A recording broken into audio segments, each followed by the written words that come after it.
While we often see photographs of solar panels, they remain somewhat mysterious.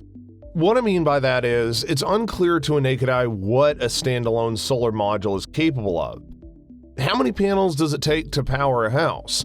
What about a town, like New York City, for example?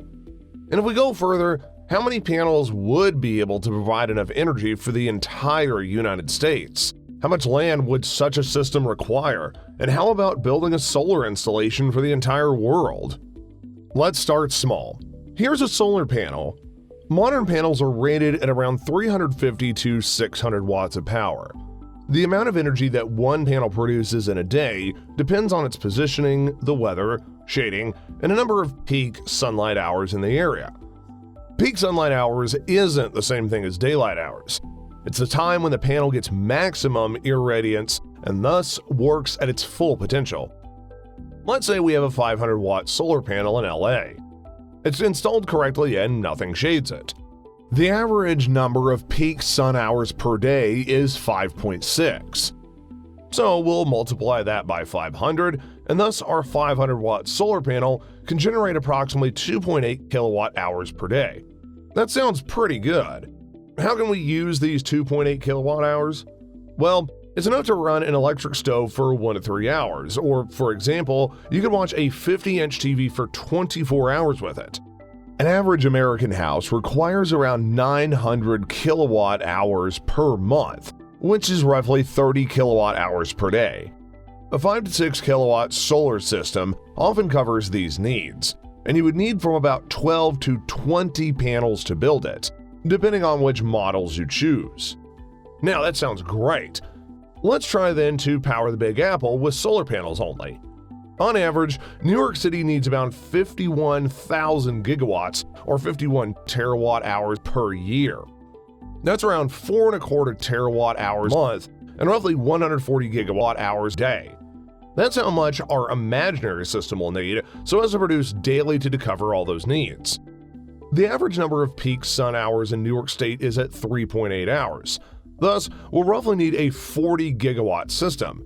And if we were to use our 500-watt panel, that would be around 80 million PV modules. This number of panels gets hard to visualize though. Generally, 1 megawatt of solar power requires 5 to 10 acres of land with the inclusion of roads and necessary spacing between modules. It's like 2 Walmart supercenters put together. So, let's take an optimistic stance and say that we need about 5 acres per megawatt. That's 8,000 acres, or 12.5 square miles, which is approximately 1/5 the District of Columbia. Now, since we're done powering New York, why not try and supply the rest of the United States? Electricity consumption in the United States totals around 3,900 terawatt hours in 2021. That's a little over 10 terawatt hours per day. We'll go ahead and deploy our system in a sunny place with 5 peak sun hours per day. Now, we need to build a 2 terawatt system.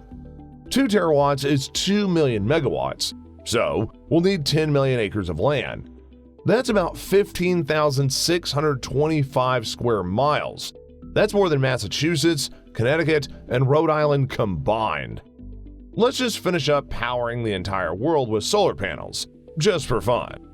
According to the International Energy Agency, the world's total electricity consumption is around 23,000 terawatt hours per year. Thus, a world needs around 63 terawatt hours daily.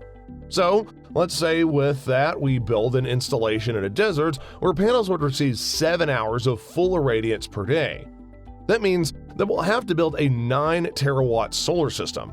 9 terawatts is 9 million megawatts, so we'll need to find 45 million acres of free land, which translates to just a little over 70,000 square miles.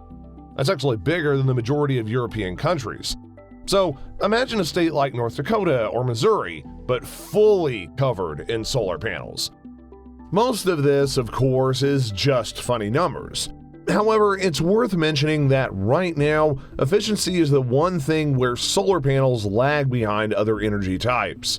You do need a lot of space to build a powerful installation.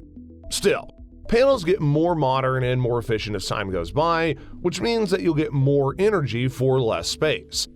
The land footprint of solar panels also decreases with the fact that we can put solar panels on our roofs which aren't used for much else. Besides, panels can also be deployed on water bodies, which is a great option for countries with limited land. That's all for this one. Until next time, guys, we'll see you later.